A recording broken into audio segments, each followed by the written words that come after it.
Hello friends, कैसे हैं आप लोग। मैं आपका दोस्त डॉक्टर मनोज टावानी, डायरेक्टर टॉन्ट्रोल्स नागपुर से आप सभी का दिल से स्वागत करता हूं। बच्चों, हम लोग जो टॉपिक पढ़ रहे हैं इकोसिस्टम एंड एनर्जी फ्लो, इस टॉपिक में today will discuss the structure and function of our ecosystem.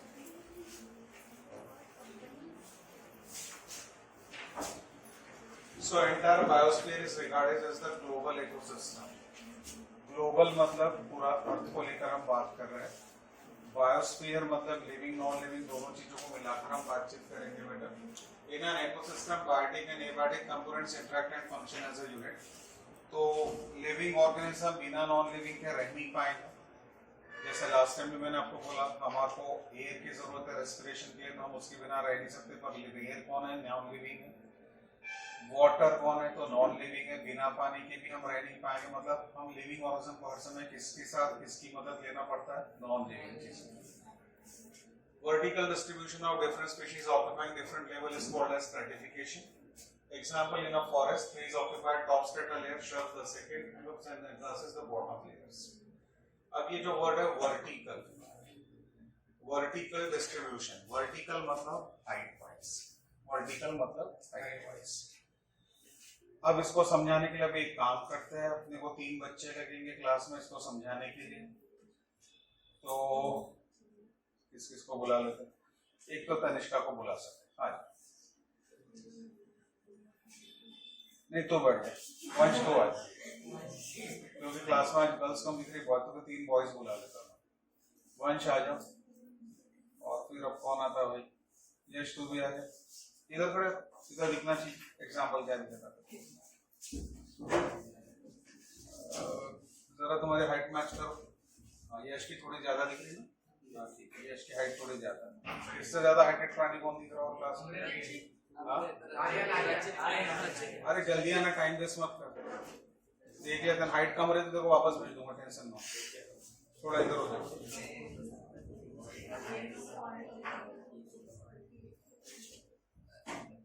क्या बात है, सही में यार। ठीक, अब ये जंगल के 3 झाड़ है सपोज, ठीक है।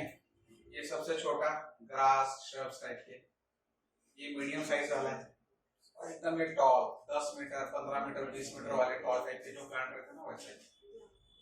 तो अब ये जो डिस्ट्रीब्यूशन अपन कर रहे हैं हाइट के हिसाब से कर रहे हैं। बाइफरकेशन जो कर रहे हैं बायोस्फीयर में just because of the height.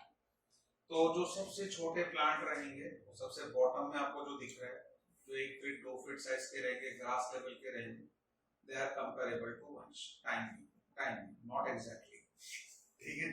अब जो मीडियम साइज के रहेंगे 4 फुट 5 फुट 6 फुट वाले, comparable to, and 2 feet tall रहते हैं 10 feet 15 feet 20 feet 25 feet 40 feet, comparable.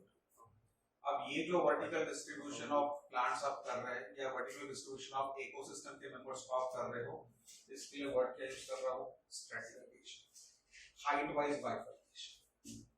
Point समझ में आया बेटा? देखो आया ना?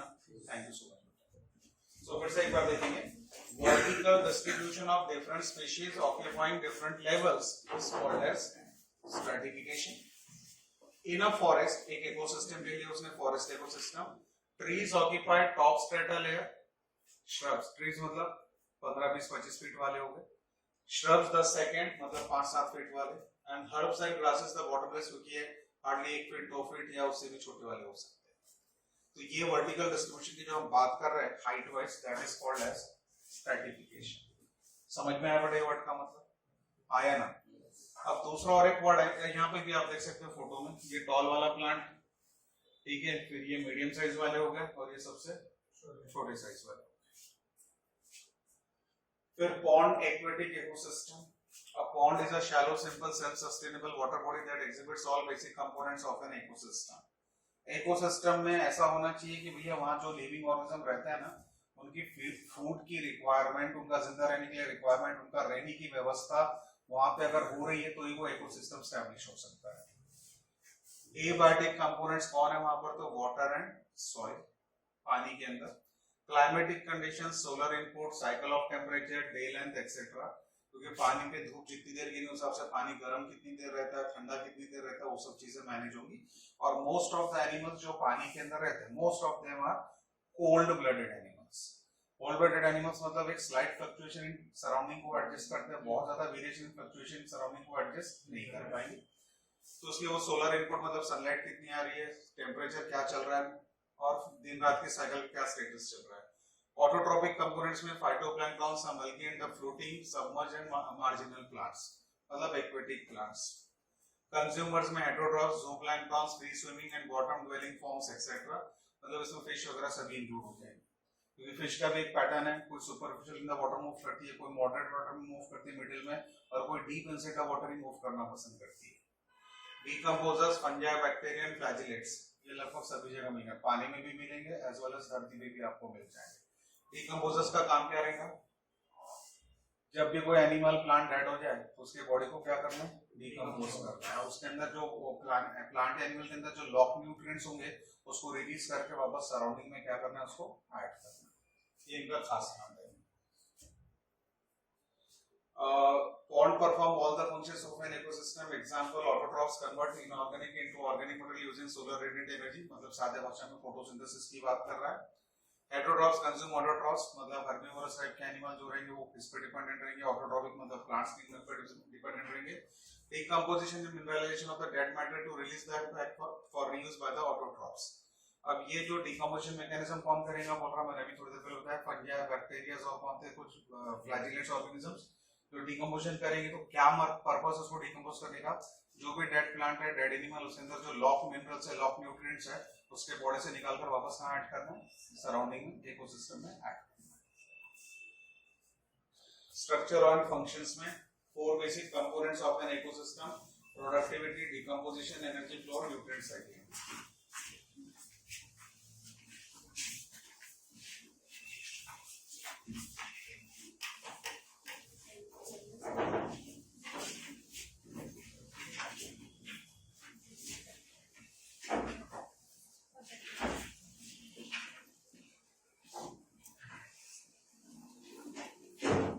देखो ठंडी के मौसम में ऐसा था कि अपन पंखा नहीं लगाते थे,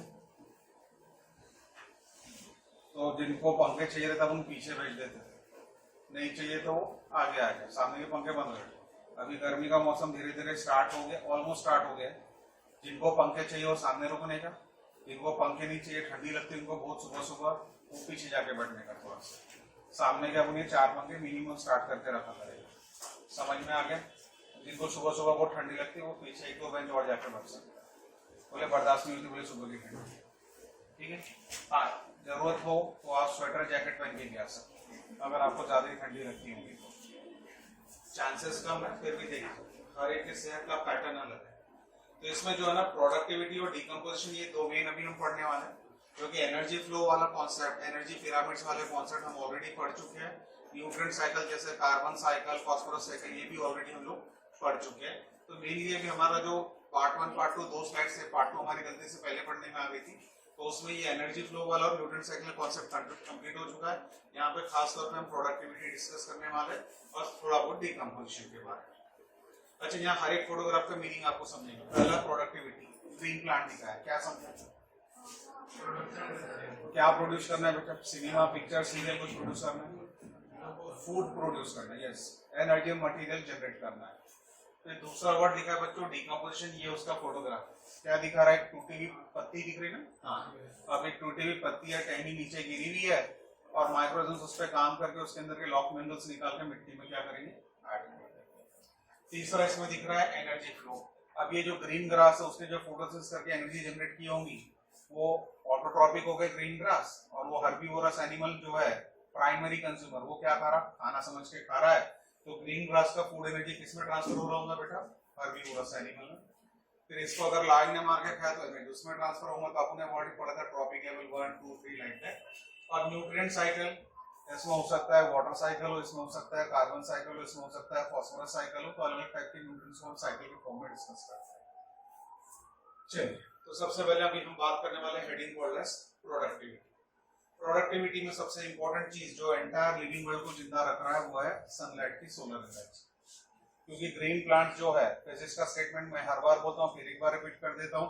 फिजिक्स बोलता है energy can neither be created nor be destroyed but it can be converted from one form to another form.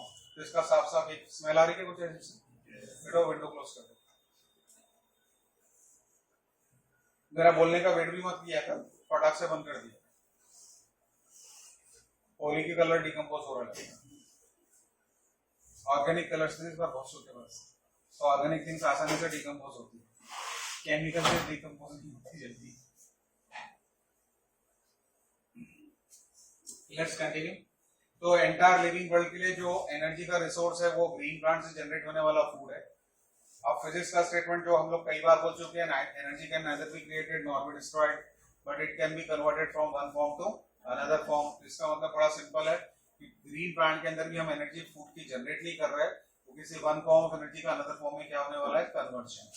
तो ग्रीन प्लांट्स के जो क्लोरोफिल मॉलिक्यूल्स है, क्लोरोफिल पिगमेंट है, गॉड ने उनको अच्छा खासा टैलेंट दिया है, कैरेक्टर दिया है, फीचर दिया है कि आप सनलाइट के सोलर रेडिएशंस को एब्जॉर्ब कर सकते हो। आप जब वो सनलाइट के सोलर रेडिएशन यानी हीट रेडिएशन को एब्जॉर्ब करेगा तो उस हीट एनर्जी को कन्वर्ट करने वाला है एटीपी के रूप में, जो फूड के अंदर स्टोर होती है। ठीक है, तो दैट इज व्हाई फूड जो बन रहा है, फूड के अंदर जो एटीपी नाम की एनर्जी आ रही है, वो फूड बनाने की जवाबदारी तो ग्रीन प्लांट्स की है, लेकिन उसमें एटीपी नाम की एनर्जी लाके डालने की जवाबदारी मिस्टर सन की है। ठीक है, सो आपको याद हो फोटोसिंथेसिस टॉपिक में हमने दो चार्ट्स पढ़े थे, साइक्लिक और नॉन साइक्लिक फोटोफॉस्फोराइलेशन। उस चार्ट में ये पढ़ने का मौका मिलता है कि किस तरीके से सनलाइट की एनर्जी जो है एटीपी में कन्वर्ट होती है। एटीपी का आपको शॉर्ट में याद दिला दो, तीन बॉन्ड थे, alpha bond, beta bond, gamma bond. तो गामा बॉन्ड के अंदर जो एनर्जी लगती है वो अपने को सनलाइट से मिलती है। और साइक्लिक नॉन साइक्लिक जो चार्ट थे, if you can remember, photosynthesis के दो इंपॉर्टेंट हेडिंग थे, लाइट रिएक्शन और डार्क रिएक्शन का। लाइट रिएक्शन के दो चार्ट थे, cyclic and non cyclic. Dark reaction में केल्विन साइकिल करके पढ़ते थे। So solar energy is the basic requirement for an ecosystem to function and sustain. किसी भी इकोसिस्टम के लिए, फिर वो एक्वेटिक वाला हो, टेरेस्ट्रियल वाला हो, फॉरेस्ट वाला हो, डेजर्ट वाला हो, कहीं पे भी कोई भी जगह प्लांट अगर रह रहे हैं तो उनको एनर्जी का रिसोर्स कौन रहेगा बेटा, सनलाइट। ठीक है, amount of biomass organic matter produced per unit area over a time period by plant during photosynthesis called as primary production. शब्द बड़े खतरनाक है, इंग्लिश वाले वर्ड हो सकता है कुछ को समझो कुछ को ना समझो, लेकिन थोड़ा एक एक वर्ड को एनालिसिस करें तो समझेगा। अमाउंट ऑफ बायोमास ब्रैकेट में लिखा है ऑर्गेनिक मैटर। बच्चों, फोटोसिंथेसिस जब केमिकल रिएक्शन होता है, फोटोसिंथेसिस नाम का जब केमिकल रिएक्शन होता है उसके तीन प्रोडक्ट बनते हैं। कौन बताएगा वो तीन प्रोडक्ट क्या बनते हैं? फोटोसिंथेसिस केमिकल रिएक्शन में तीन प्रोडक्ट बनते हैं। कौन से तीन प्रोडक्ट बनते हैं? ऑक्सीजन, वाटर और ग्लूकोज। ऑक्सीजन है, वाटर है, ग्लूकोज। ग्लूकोज का फार्मूला सबको क्लियर है? क्या है? तो मेरे को बताओ, फोटोसिंथेसिस के तीन प्रोडक्ट, एक है ऑक्सीजन, एक है वाटर, एक है ग्लूकोज। ये तीनों में ऑर्गेनिक मैटर कौन है? ऑर्गेनिक कौन है इन तीनों में? Glucose. Carbon containing compounds are called as organic compounds. ठीक है, तो इसमें ऑर्गेनिक कंपाउंड कौन हुआ? ग्लूकोज। तो फोटोसिंथेसिस के भले तीन प्रोडक्ट हैं, लेकिन यहाँ पर चर्चा हम सिर्फ किसकी कर रहे हैं बेटा? ऑर्गेनिक मैटर की। ऑर्गेनिक मैटर मतलब ग्लूकोज की बात कर रहे हैं। तो सादा सादा ग्लूकोज नहीं बोल रहा हूँ, घुमा घुमा के अलग तरीके से इंग्लिश परोस रहा है हमारे सामने। तो वो क्या बोल रहा है? अमाउंट ऑफ बायोमास यानी कि ऑर्गेनिक मैटर, यानी कि सादे भाषा में ग्लूकोज। सादे भाषा में ग्लूकोज। ठीक है, C6H12O6 produced per unit area over a time period. पर यूनिट एरिया। अब वो जंगल इकोसिस्टम होगा तो वहां अच्छा खासा प्रोडक्शन हो जाएगा। पानी वाले इकोसिस्टम में अगर अलगी बहुत होंगी तो वहां भी अच्छा खासा प्रोडक्शन हो सकता है, अगर अलगी बहुत अच्छी खासी होगी तो। ठीक है, डेजर्ट एरिया में गिने चुने प्लांट्स मिलेंगे तो वहां इकोसिस्टम में प्लांट्स कम है तो डेफिनेटली वहां फूड प्रोडक्शन में क्या हो जाएगा बेटा? कम हो जाएगा। तो ये इसलिए बोल रहा है पर यूनिट एरिया। अब वहां कितने प्लांट्स है उस पर बहुत कुछ डिपेंड करेगा ओवर अ टाइम पीरियड। अब कैसा है कि अभी सनलाइट दी तो अभी ग्लूकोज बन गया क्या? तो उसको समय लगेगा। जैसे अभी फेयर एंड लवली लगा तो अभी गोरा हो जाता क्या? तो उसको समय लगता है। अभी दवाई खाए तो तुरंत बीमारी ठीक हो जाती है, उसको भी समय लगता है। इसलिए बोल रहा हूँ over a period of time.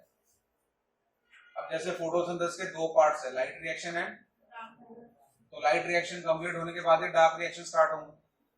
आया ना बेटा? तो लाइट कंप्लीट होने के लिए सनलाइट लगेगा। डार्क रिएक्शन के लिए इंडिपेंडेंट ऑफ लाइट रहता है, लाइट रहो ना रहो तो भी वो मैकेनिज्म हो सकता है, इसका मतलब लाइट रिएक्शन के कुछ प्रोडक्ट बनते हैं जो डार्क में जरूर होता है, जब तक लाइट ऑपरेट नहीं होता डार्क ऑपरेट ही नहीं होगा, डार्क यानी केल्विन साइकिल ऑपरेट नहीं होंगी तो आपका फूड ही नहीं बनने वाला है। तो इसलिए अपने क्या लिखा है, ओवर अ टाइम पीरियड। ऐसा नहीं कि सनलाइट गिरी और फूड बन गया और उसमें एटीपी आ गया, ठीक है। ड्यूरिंग फोटो, ये सब काम में होने वाला है। During photosynthesis mechanism is called as primary production, is called as primary production. ये सारे जो वर्ड है, अगर इसमें वर्ड प्राइमरी आया है तो और एक वर्ड क्या आने वाला है, ये तो बिल्कुल कॉमन सेंस है, बहुत सारी चीज आपको समझ में आने लगी। अगर ऐसा वर्ड आता तो अगला एक और एक वर्ड आने वाला है इसी टाइप का। सिर्फ प्रोडक्शन लिखता तो फिर ठीक है समझ में आया, लेकिन उसने वर्ड लिखा प्राइमरी, मतलब कहीं तो भी सेकेंडरी वर्ड भी आने वाला है। तो अब सादे भाषा में हम एक प्लांट की बात करते हैं, सिर्फ एक प्लांट की बात, इतने सारे इकोसिस्टम के प्लांट्स की बात नहीं करेंगे। एक प्लांट है, उस पर धूप गिर रही है और वो दिन भर में मान लेता है, दिन और रात 24 घंटे का पूरा पीरियड मिलाकर उसने मान लेता है कि 100 ग्लूकोज मॉलिक्यूल बना लिए, 100 ग्लूकोज मॉलिक्यूल उस पूरे प्लांट ने बना लिए। तो हम बोलेंगे उस प्लांट के प्राइमरी प्रोडक्शन कितना हुआ, 100 ग्लूकोज मॉलिक्यूल। इतना जो बोला समझ में आ गया सारे बच्चों को बेटा, आया ना। 24 घंटे मिलाकर उसने 100 ग्लूकोज मॉलिक्यूल फॉर्म कर दिया। It is expressed in weight और एनर्जी, वेट और एनर्जी। अब यहाँ पे लिखा है मीटर का पावर में -2, क्या समझा? हाँ तो फिर उसका मीनिंग क्या समझो, कैलोरी पर मीटर स्क्वायर, पर मीटर स्क्वायर। मतलब किसकी चर्चा कर रहे हैं, यहाँ क्या लिखा है, ऑर्गेनिक मैटर। ऑर्गेनिक मैटर मतलब क्या, ग्लूकोज। ऑर्गेनिक मैटर मतलब कौन, ग्लूकोज। अब ग्लूकोज जब खाएंगे, कोई भी लिविंग वर्ल्ड का मेंबर जब खाएगा तो उसको उससे क्या मिलने वाली है, एनर्जी मिलेगी। तो energy can be measured in calories as well as kilo calories, it can be measured in joule as well as in earth. 4 pattern है, कैलोरी, किलो कैलोरी, जूल या फिर अर्थ, ठीक है। तो यहाँ पर ये कौन सी कैटेगरी में डाला इसने, किलो कैलोरीज। और पर यूनिट एरिया बोला ना उसने, तो पर यूनिट एरिया मतलब एरिया का यूनिट क्या रहेगा, मीटर स्क्वायर। सारे बच्चों को ये यूनिट कैसे लिखा, सारे बच्चों को समझ में आया क्या बेटा, पक्का। ग्लूकोज के लिए लिख दिया किलो कैलोरीज और divide by per unit area तो लिखा metre square. The rate of biomass production is called as productivity. अब आप कितने स्पीड में आप इसको बना पा रहे, जैसे मैंने बोला 24 घंटे में उसने 100 मॉलिक्यूल बना लिए। एक ग्रीन प्लांट है जिसको हम स्टडी कर रहे हैं, रिसर्च कर रहे हैं, और 24 घंटे में उसने कितने मॉलिक्यूल बना लिए, 100 मॉलिक्यूल बना लिए। तो वो उस प्लांट की बनाने की क्या है, रफ्तार, स्पीड। तो हम उसको क्या बोलेंगे, उस प्लांट की क्या है, प्रोडक्शन स्पीड है वो, तो उसको क्या बोलना है, productivity. It is expressed in kilo calorie per metre square per year, kilo calorie per metre square per year. अब एक दिन में अगर वो 100 बना सकता है प्लांट, तो फिर अब साल भर में उससे कितना प्रोडक्शन होगा, पर ईयर। यहां तक तो वही मैच हो गया, पर ईयर मतलब over a period of time. अब भाई देखो ऐसा है कि एक व्यक्ति जब कोई काम करता है, सैलरीड पर्सन की बात नहीं करेंगे, कोई बिजनेस करता है सपोज, तो जैसे उसका शॉप है सपोज, और वो शॉप पे जो उसी टाइप का भी प्रोडक्ट वो बेचता होगा, ABC XYZ व्हाटएवर, तो आज उसने प्रोडक्ट्स बेचकर अगर 10,000 रुपीज अर्न किए होंगे तो कल भी 10,000 ही मिलेंगे उसको, शायद ज्यादा मिले शायद कम मिले, बराबर है। परसों के दिन भी उतने 10,000 मिलेंगे, तो वैल्यू फिक्स है कि कम ज्यादा होते रहते। तो वही मैं कहना चाहता हूँ कि आज के डेट में भले उस प्लांट ने 100 ग्लूकोज मॉलिक्यूल क्रिएट किए होंगे, जरूरी नहीं कि कल भी 100 ही क्रिएट करे। कल हो सकता है 100 से ज्यादा कर ले, कल हो सकता है 100 से कम कर ले। मान लो आज धूप अच्छी थी इसलिए 100 बना लिया, कल बड़ा क्लाउडी वेदर था इसलिए वो 100 नहीं बना पाया, शायद 80 बना पाया होगा, क्लाउडी वेदर था 70 बना पाया होगा। पॉइंट समझ में आ रहा है मेरे को? तो इस मतलब अगले दिन धूप और आज जो थी उससे भी बेहतर निकली, तो पता चला उस दिन 110 बना लिया उसने।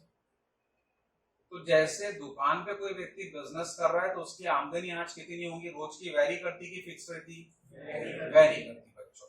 तो वही हमारा ग्रीन प्लांट रोज का कितना ग्लूकोज बनेगा, कुछ ना कुछ उसमें भी वेरिएशन रहेगा, क्योंकि रोज सनलाइट एक जैसी पावर की नहीं मिलने वाली, कभी अच्छे पावर की मिलेंगी, कभी नॉर्मल से ज्यादा पावर की मिलेंगी, कभी नॉर्मल से भी कम इंटेंसिटी वाली ग्लूकोज उसको मिलेगी। बात समझ में आ गई बेटा? तो उसके अकॉर्डिंगली फिर उसके टेम्परेचर सिस्टम के जोन में अगर वो उसके रेंज के अंदर होगा तो बहुत अच्छे से प्रोडक्शन करेगा। वो इस समर की अगर हम बात करें जहाँ स्कॉचिंग हीट हो सकती है, 45 के ऊपर टेम्परेचर जा रहा है, तो धूप बहुत अच्छी खासी फिर भी वो प्रोडक्शन नहीं कर पाता, क्योंकि उसके अंदर की एंजाइम उतनी एक्टिवली काम नहीं करते उतने हाई टेम्परेचर, जो फोटोसिंथेसिस के लिए एसेंशियल है। तो मतलब वो एक टेम्परेचर रेंज में रहेगा टेम्परेचर तो इफेक्टिवली काम कर पाएगा, नहीं तो नहीं कर पाएगा। पॉइंट समझ में आगे बेटा इतना हर एक को। इसलिए अपन ने अभी क्या हुआ, साथ में क्या जोड़ दिया अभी अपन ने, over a period of time year का भी समय जोड़ दिया। It is divided into gross primary productivity and net primary productivity. Gross primary productivity और नेट प्राइमरी प्रोडक्टिविटी, इन दोनों शब्दों के बीच का अंतर है। दोनों में प्राइमरी वर्ड आ रहा, दोनों में प्रोडक्टिव वर्ड आ रहा है, लेकिन एक में क्रॉस वर्ड है, एक में नेट वर्ड है। नेट का मतलब क्या होता है, जाल बनाना है, क्या होगा नेट, तो फिर क्रॉस का मतलब क्या है, नेट टोटल, नेट जितना मिला। एक मिनट फिर से बोल बेटा। ग्रॉस मतलब टोटल, नेट मतलब जितना मिला है। एक्सेलेंट, वेरी, ये कॉमर्स के वर्ड। लेट्स गो, साइंस छोड़ देते, कॉमर्स में चलते हैं। साइंस छोड़ दो, कॉमर्स में चलते। कॉमर्स में जब व्यक्ति इनकम टैक्स फाइल करने वाला है, वो पूछेगा ग्रॉस इनकम कितना है, लेकिन टैक्स भरता नेट इनकम, टैक्स भरता नेट इनकम। अब ग्रॉस इनकम क्या है और नेट इनकम क्या है। नाउ ग्रॉस इनकम, एक दुकानदार है, आज 10,000 रुपीज का उसने वर्कआउट कर लिया प्रोडक्ट्स को बेच, कल 15,000, उसके अगले दिन 8,000, उसके अगले दिन 12,000, ऐसा करते करते महीने के 30 दिन को पकड़ते अपन, और 30 दिन में पता चला उसने 3 लाख रुपए का बिजनेस एवरेज पकड़ लिया। कभी 12, कभी 10, कभी 15, कुछ भी हो सकता है। एवरेज में उसने कितना अमाउंट जमा किया बिजनेस ट्रांजेक्शन में, 3 लाख रुपीज कलेक्ट किया एक महीने के अंदर। अब उसने 3 लाख रुपीज जो अर्न किया उस बिजनेस से, क्या वो उसकी टोटल इनकम है क्या, नहीं, वो ग्रॉस रेवेन्यू उसने कलेक्ट किया है। अब वो 3 लाख रुपए जो आए, उसमें उसने जो प्रोडक्ट खरीदे थे, जिसको बेचा, प्रोडक्ट खरीदने वाली कंपनी या डिस्ट्रीब्यूटर, उसको भी पैसे देने पड़ेंगे उसको, आया ना बेटा। तो फिर जहां से प्रोडक्ट खरीदे होंगे, उसने अपने शॉप में लाए होंगे, उनको भी पैसा पेमेंट करना है। उसके शॉप में जो कर्मचारी होंगे, एम्प्लॉयज, उसकी भी सैलरी देना है। उसके शॉप का टैक्स होगा, वो भी पे करना है। उसके शॉप की बिजली का खर्चा होगा, वो भी उसको पे करने का है। और भी छोटे मोटे जो कस्टमर आते हैं, उनको चाय शरबत पिलाते रहता, उसके खर्चे लगे हुए। ये सब खर्चे जाने के बाद उसके पास अभी कितने पैसे बचे, अभी भी 3 लाख बचे कि कम बचे, आए तो थे 3 लाख रुपए कुछ पूरे महीने भर में, अभी 3 लाख ही बचेगी उसके पास। ये सबका गार्ड बुट के, चाय वाले, टपरी वाले का, नाश्ता वाले का, कर्मचारी के पेमेंट्स, लाइट का बिल, टैक्स, जिनसे प्रोडक्ट खरीदे उनके पेमेंट्स रिलीज करने, ये सब करने बाद पता चला उसके पास से 20,000 या 30,000 बच गए आउट ऑफ 3 लाख। तो वो जो 30,000 उसके पास बचे है, उसको टैक्स उस पे करनी है कि पूरे 3 लाख रुपए पे करनी है, 30,000 पे करना है उसको टैक्स, उसको 3 लाख पर टैक्स नहीं पे करनी है, क्योंकि नेट इनकम तो उसके पास फाइनली बची कितनी। अरे वो सामान जब तक खरीद के लाएंगे नहीं, तब तक दुकान में बेचेगा क्या फिर, तो सामान जो खरीद के लाया वो तो एक्सपेंसेस है उसके, तो जितना उस बिजनेस को रन करेंगे उसको एक्सपेंसेस लगे, वो सब उसके टोटल इनकम में से क्या हो जाएंगे। तो जो टोटल इनकम हुई 3 लाख रुपए, उसको क्या बोलूंगा, ग्रॉस। समझ में आ गया क्या बेटा। अब खर्चे माइनस कर दो उसमें के उसके, तो फिर जो बच गया उसके पास, वो क्या बचा अभी, नेट, नेट इनकम। उम्मीद करो यहां तक समझ में आया सबको, हाँ या ना। दूसरे तरीके से देखते हैं, मान लो कोई सैलरीड पर्सन होगा, मान लो कोई सैलरीड पर्सन होगा, जॉब करता होगा, तो उसके साल भर की इनकम कितनी हुई, मतलब सैलरी से इनकम कितनी हुई। मान लो उसकी एक पुश्तैनी जमीन होगी या फिर घर होगा गांव खेड़े विलेज में किसी दूसरे टाउन में, वहां रेंट पे देके रखा होगा, तो रेंट से उसकी इनकम कितनी होगी। कोई उसकी फिक्स डिपॉजिट होंगी बैंक में, तो वहां से इंटरेस्ट की इनकम कितनी होगी। ये सब सारी इनकम उसकी जोड़ेंगे, सिर्फ सैलरी की इनकम नहीं, क्योंकि और अदर सोर्सेज से भी उसकी इनकम कितनी होगी, सब जोड़ेंगे तो वो क्या कहलाएंगे, उसकी ग्रॉस इनकम। सिर्फ सैलरी उसकी ग्रॉस इनकम नहीं है, बाकी सारे जहां से पेमेंट आ रहा है सब उसकी ग्रॉस इनकम में आ जाएंगे। फिर उसको खर्चे कितने आए, ठीक है, वो सब माइनस करने के बाद, जैसे अब उसके पास कोई गांव में या छोटे टाउन में घर होगा, रेंट पे दे के रखा होगा, तो प्रॉपर्टी को मेंटेन करने के लिए उसको खर्चा करना पड़ता होगा, तो सारे खर्चे को क्या करेगा उसके बाद माइनस करेगा। माइनस करने के बाद जितना अमाउंट बचेगा उसको क्या बोलेंगे आप, नेट इनकम। नेट इनकम पे फिर वो क्या करेगा बेटा, टैक्स। तो कॉमर्स के दो भाषा समझ में है कि ग्रॉस इनकम, नेट इनकम, पक्का। अब ऐसा ही कुछ हम यहाँ पे भी डिस्कस कर लेंगे, ऐसा ही कुछ हम यहाँ पे डिस्कस कर लेंगे, ग्रॉस प्राइमरी प्रोडक्टिविटी क्या है या नेट प्राइमरी प्रोडक्टिविटी क्या है। तो आ जा gross primary productivity. So it is the rate of production of organic matter during production. A considerable amount of GPP is used by plants for respiration. It is the available biomass for the consumption of heterotrophs, herbivores and decomposers. That is MPP is gross primary productivity minus respiration losses. समझ लो अच्छे से. पहली चीज, घर पे आप लोग 4 लोग हो, ऐसा मान लो, पापा मम्मी आप और आपका कोई ब्रदर सिस्टर व्हाटएवर, हम दो, हमारे दो वाला परिवार, ठीक है. 4 लोग मिलके सुबह के खाने में मान लो 12-13 रोटी खाते हैं, 12 रोटी खाते हैं, मान एवरेज में एक व्यक्ति 3 रोटी खा रहा है, ऐसा मान लेते हैं. तो मम्मी ने टोटल कितनी चपातीस बनाई? 12 चपातीस बनाई. तो मम्मी को पता है हर व्यक्ति 3-3 चपाती खाने वाला, तो मम्मी ने टोटल 12 चपातीस बनाई. तो आपकी चपाती के टर्म्स में समझा रहा है, तो आपकी आज के घर में प्रोडक्टिविटी 12 चपाती की, ग्रॉस प्राइमरी प्रोडक्टिविटी कितनी हो गई? 12 चपाती. ठीक है. ये बनाई किसने? मम्मी ने बनाई. कि बोले मम्मी को 3 खाना, तो मम्मी ने 3 ही बनाई. पापा को 3 खाना, पापा जाके 3 बना रहे. मेरे को 3 खाना, मैं जाके 3 बनाऊंगा. वो भैया दीदी को खाना, वो जाके 3 बनाएगा. सबने सबने बनाई, पूरे 12 मम्मी ने बनाए. अरे जल्दी आंसर तो आए. हाँ, तुम्हारे यहाँ कोई काम करने वाली भाई होगी जो बना रही, तो बात एक्सेप्शनल है, पर 90-95% घरों में मम्मी बना लेती. तो ये 12 चपाती किसने बनाई? पूरे परिवार के लोगों के लिए. तो ये आपके घर की हो गई ग्रॉस प्राइमरी प्रोडक्टिविटी. ठीक है. लेकिन वो 12 में से 3 तो मम्मी खाने वाली है, जिसने बनाया वो 3 खुद ही खाने वाला है. तो बाकी लोगों के लिए कितना छोड़ा आपने? 9 छोड़ा है ना. तो नेट प्रोडक्टिविटी आपके घर की 9. नेट प्रोडक्टिविटी आपके घर की कितनी? 9. समझा क्या मैंने क्या बोला? जिसने बनाया उसने खुद के लिए कुछ कंज्यूम कर लिया, तो बचे के लिए जो बचता है उसको आप क्या बोलते हो? नेट. प्लांट के, यानी और अच्छे समझाता हूं, हम जिस प्लांट पर रिसर्च कर रहे हैं उस प्लांट ने मान लो दिन भर में 24 घंटे में 100 ग्लूकोज मॉलिक्यूल बनाए होंगे. तो 100 ग्लूकोज मॉलिक्यूल कौन होंगे? ग्रॉस प्राइमरी प्रोडक्ट उस प्लांट के. लेकिन वो खुद भी तो लिविंग ऑर्गेनिज्म है ना, तो उसको भी तो खुद को जिंदा रहने के लिए फूड यानी कि एनर्जी की जरूरत पड़ती होगी कि नहीं पड़ती होगी. तो जो 100 ग्लूकोज मॉलिक्यूल उसने खुद बनाया, उसमें क्या हो सकता है 20 खुद खा गया हो खुद को जिंदा रखने के लिए.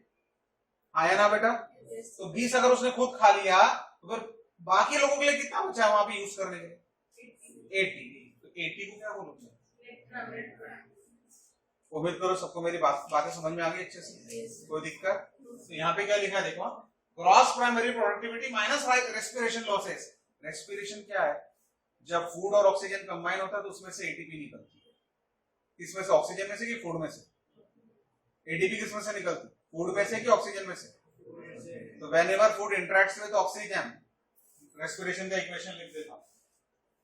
ऑलरेडी रेस्पिरेशन चैप्टर हम पढ़ चुके हैं. C6H12O6 6 times O2 gives you 6 times CO2 6 times H2O plus 38 molecules of. तो जब भी ग्लूकोज किससे दोस्ती करेगा? ऑक्सीजन से, तो आपको क्या मिलने वाली है? एटीपी नाम की एनर्जी. तो एडिशन ऑफ ऑक्सीजन मतलब क्या हो गया? रेस्पिरेशन. तो आपने क्या किया? ऑक्सीजन यूज किया, मतलब ग्लूकोज को यूज कर लिया. ऑक्सीजन जब ग्लूकोज के साथ इंटरेक्ट किया, काय के लिए इंटरेक्ट किया? एनर्जी निकालने के लिए.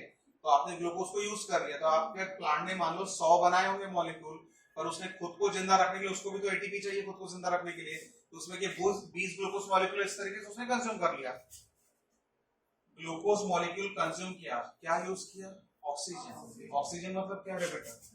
रेस्पिरेशन. अच्छे से समझा मैंने क्या बोला? आया ना? तो 20 ग्लूकोज मॉलिक्यूल यूज कर लिया, मतलब वो ऑक्सीजन के साथ इंटरेक्ट करवाया ताकि फूड में से एटीपी निकल सके, तो उसके सेल उस एटीपी का इस्तेमाल कर सके. उम्मीद करो सारे बच्चों को मेरी बोली हुई बात समझ में आ गई अच्छे से. तो दैट इज 20 ग्लूकोज मॉलिक्यूल कहां चले गए? खुद को जिंदा रखने के लिए चले गए. अभी भी किसी को नहीं समझा होगा तो समझ लो रे भैया. मान लो कि मेरा 100 रुपीज का इनकम है, मैं लेबर हूं, मैं कहीं जॉब करने जाता हूँ, 100 रुपीज का मेरा इनकम होता है पर डे काम करने के बाद. लेकिन मैं अर्ली मॉर्निंग 6 बजे निकल जाता हूँ, तो इतने सुबह उठ के मेरी वाइफ मेरे को टिफिन बना के नहीं देती है, सपोज. ठीक है. अब मैं सुबह 6 बजे जाता हूँ, रात को 8 बजे जाता हूँ, दिन भर का मेरा, मैं 100 इसलिए बोल रहा हूँ ताकि नंबर समझ में आसानी चले. ठीक है, नहीं तो मैं ज्यादा भी बोल सकता हूँ. तो मैं 100 रुपए दिन भर में काम करूंगा, शाम को मेरे को 100 रुपए मिलता है. अब ये लेकिन 100 रुपए में मेरे खर्चे भी तो है ना भैया, मेरे को जहाँ पे काम है वहां पे जाना भी है, वहां से आना भी है, तो ट्रांसपोर्टेशन का खर्चा होगा। साइकिल से जा रहा हूँ तो ठीक है, पैर वाली एनर्जी यूज होगी, पर गाड़ी से जा रहा हूँ तो पेट्रोल वाली, बाद में पब्लिक ट्रांसपोर्ट से जा रहा हूँ तो उसकी टिकट के खर्चे आ गए। अब क्योंकि वाइफ खाना बना के नहीं देती, सुबह 6 बजे वहां पे जाना पड़ता है, तो फिर वहां पे दिन भर में खाना भी पड़ेगा मेरे को, बिना खाए पिए तो मेरा एनर्जी चलेगा नहीं वहां पर। तो हो सकता है मैं कोई ब्रेकफास्ट वगैरह कर लूँ, 20 रुपए वहां खर्चा कर दूँ, तो 20 रुपए मान लो मेरा ब्रेकफास्ट पे खर्चा हो जाता है दिन भर में काम, क्योंकि टिफिन में ले जाता नहीं हूँ क्योंकि वाइफ बना के देती नहीं है। और दूसरा इंपॉर्टेंट चीज ट्रांसपोर्टेशन, मान लो 10-15 रुपए खर्चे हो गए मेरे, तो 30 रुपए तो मेरे दिन भर में क्या हो गए, 100 रुपए तो कमाए, 30 रुपए लेकिन क्या हो गए, खर्चे हो गए ना।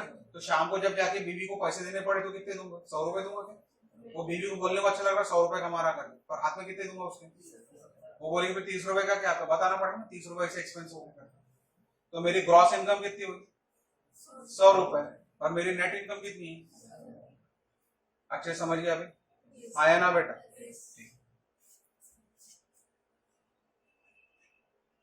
Secondary productivity. अब सेकेंडरी प्रोडक्टिविटी क्या देखते हैं, it is the rate of formation of new organic matter bye consumers. अब क्या होगा कि आपने जो ग्रीन प्लांट के जो 80 ग्लूकोज मॉलिक्यूल 100 बनाया था ग्रीन प्लांट में, 20 खुद खा गया, 20 खुद खाने के बाद बचे कितने, 80। अब वो 80 जो ग्लूकोज मॉलिक्यूल है उस प्लांट के पास, हो सकता है कोई ग्रास हॉपर, कोई इंसेक्ट, कोई बर्ड आकर उसको खाना चालू करे, तो वो 80 अभी किस में ट्रांसफर होंगे, कार्निवोरस एनिमल में कि हर्बीवोरस एनिमल में? ठीक है। अब वो हर्बीवोरस एनिमल के बॉडी में जब वो फूड ट्रांसफर होगा, वो फूड जब ट्रांसफर होगा, तो वो फूड ट्रांसफर होने के बाद वो हर्बीवोरस या वो कार्निवोरस उसको अपने हिसाब से डिजाइन करे। जैसे दाल खाने से मेरे को प्रोटीन मिलता है, मिल्क पीने से मेरे को प्रोटीन मिलता है, अंडा खाने से मेरे को प्रोटीन मिलता है, लेकिन ये प्रोटीन मेरे किसी काम के नहीं है। मेरे को मेरे बॉडी के हिसाब से, मेरा बॉडी खुद अपना प्रोटीन डिजाइन करता है। सिर्फ ये प्रोटीन जब खाता हूं ना, अंडा वाला प्रोटीन बोलो, दाल वाला प्रोटीन बोलो, मिल्क वाला प्रोटीन बोलो, तो वो प्रोटीन जाके मेरे बॉडी में सिर्फ डाइजेस्ट होता है, डाइजेस्ट होके वो कन्वर्ट हो जाता है। प्रोटीन कैसे बनता है, कौन से केमिकल से बनता है प्रोटीन, अमाइनो, तो डाइजेस्ट होके वो अमाइनो एसिड में कन्वर्ट हो जाता है मेरे बॉडी में। फिर क्या, मेरी बॉडी फिर उस अमाइनो एसिड के मदद से मेरे बॉडी को कौन सा प्रोटीन लगता है उस हिसाब से डिजाइन करता है। तो मैं जो फूड से प्रोटीन खाता हूं ना, वो बेसिकली रॉ मटेरियल है अमाइनो एसिड के नाम से। फिर मेरी बॉडी उस अमाइनो एसिड का ध्यान में रखते हुए मेरे ब्रेन को कौन सा प्रोटीन लगता है, मेरे स्किन को कौन सा प्रोटीन लगता है, या मेरे थायराइड ग्लैंड को कौन सा लगता है, उस हिसाब से वो प्रोटीन डिजाइन करते रहता है। मतलब मेरी बॉडी ने प्रोटीन अपने हिसाब से डिजाइन किया मेरे बॉडी में प्रोटीन जाने के बाद। इतना जो बोला समझ में आया बेटा? तो फिर वो egg protein, milk protein, plant protein जो खाया ना, वो सिर्फ सोर्स ऑफ अमाइनो एसिड था मेरे बॉडी के। उस प्रोटीन से मेरे कोई फंक्शन फुलफिल नहीं हुआ, सिर्फ इतना है कि मेरे बॉडी में क्या आ गया, अमाइनो एसिड आ गया। अब उस अमाइनो एसिड की मदद से मेरे ब्रेन को लगने वाले प्रोटीन्स एंजाइम्स अलग है, मेरे स्किन को लगने वाले प्रोटीन्स एंजाइम्स अलग है, मेरे ग्लैंड्स को लगने वाले प्रोटीन्स एंजाइम्स अलग है। तो उस हिसाब से मेरे को अलग अलग टाइप के प्रोटीन्स और एंजाइम्स बनाए। तो मेरी बॉडी क्या कर रही है, उसको क्या कर रही है, अपने हिसाब से रिकंस्ट्रक्ट कर रही है, नए तरीके से उसको डिजाइन कर रही है। तो वही बता रहा है, it is the rate of formation of new organic matter by consumer.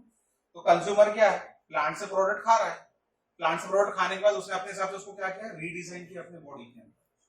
पक्का समझा मैंने क्या बोला बेटा? Primary productivity varies in different ecosystem because it depends on the plant species inhabiting in area. अब प्राइमरी प्रोडक्टिविटी के लिए कौन जवाबदार है?